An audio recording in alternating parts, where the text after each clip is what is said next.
Joe Flacco was traded to the Cincinnati Bengals. He's going to make his first start this week. Then Greg Newsome, was traded for Tyson Campbell to the Jacksonville Jaguars. Shedeur Sanders was named a backup quarterback to Dylan Gabriel. How surprised were you that he chose Shedeur? Like, honestly, because in our heart of hearts, I think both of us were like, we talked about this during the week, like both of us felt Shedeur should be the backup, but based on what Kevin was saying on Wednesday, I don't know that it seemed like this was going to be the way he went. So when he said it yesterday, how surprised were you? There was a level of surprise. How much of it was, but I think the part about it that's crazy is it shouldn't even been any of that. Like, it shouldn't even came down to whatever the case it came down to. If he wanted to play media games and didn't want to name the starter, to us, or the backup quarterback, should I say, to us right then and there, whatever, so be it. But the right decision was made. Shedeur Sanders has earned the opportunity to be QB2. I think everything that we believe from the beginning of the time was setting up for it to be the case. And so to play the mind games, I don't know. I can only assume that his thought process and the way he went about it is he wanted to see how those young guys would respond, after they heard the tea leaves from the media and then see how that week of practice went. I can only assume that's the only reason he went about it that way. But again, he's drafted here. He's been in the system. He's worked hard. He's taken advantage of every opportunity that's been given to him according to what they say. And so it's only naturally right in the progression process that, okay, Flacco is not here anymore. Dylan Gabriel is your QB1.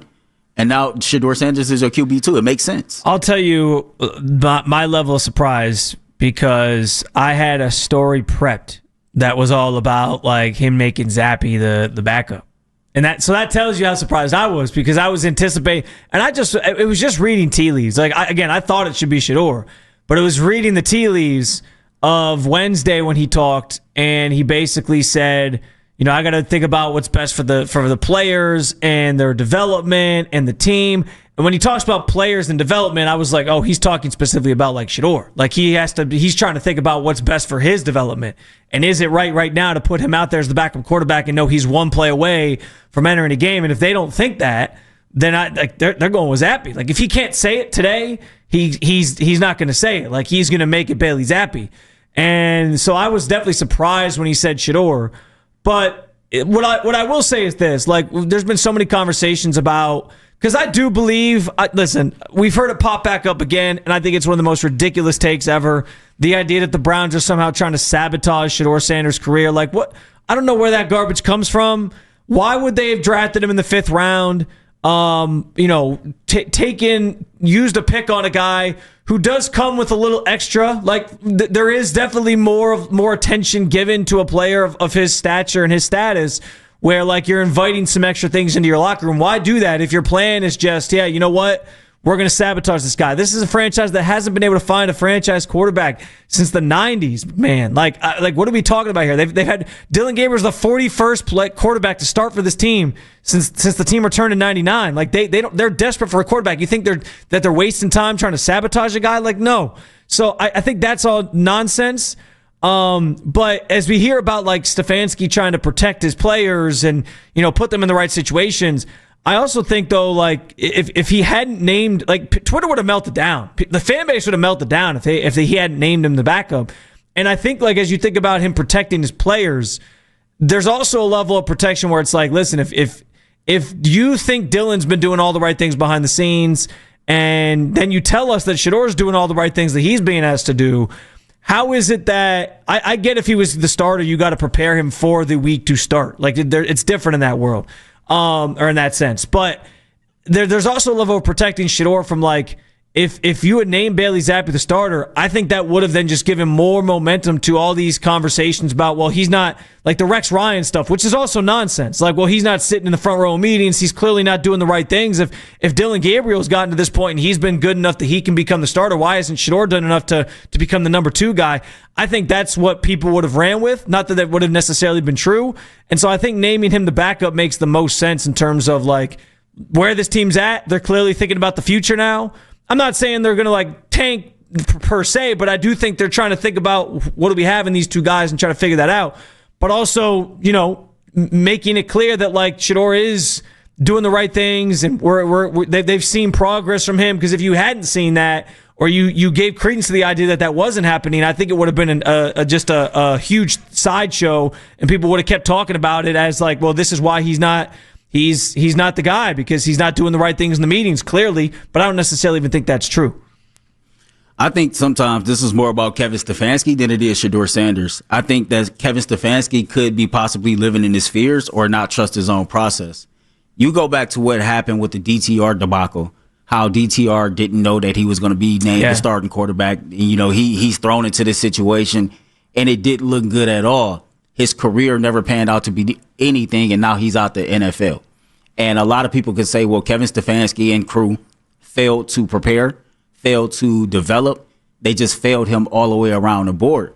And now here comes Shedeur Sanders, who is a polarizing human being, who has a larger-than-life personality. And because of the mismanagement when it comes to guys who have big personalities, like a Shedeur Sanders, like a Baker Mayfield, like a Odell Beckham, like a even before Kevin. And that's how I say that, the organization, the Johnny Manziels, whatever. We don't know how to manage big personalities. But bigger than that, I feel like we don't know how to manage quarterback situations.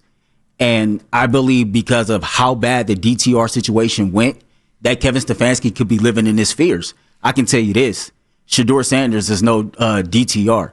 No shade at DTR at all, but Shedeur Sanders is 10 times the player at the quarterback position, I believe, in my opinion, that DTR is. I understand you can like mirror the 5th round pick stuff and all that you want to do. That's cool. But at the end of the day, you're dealing with a much different player and a much different situation. And what you're telling me is by this level of hesitancy is that you don't trust your own growth.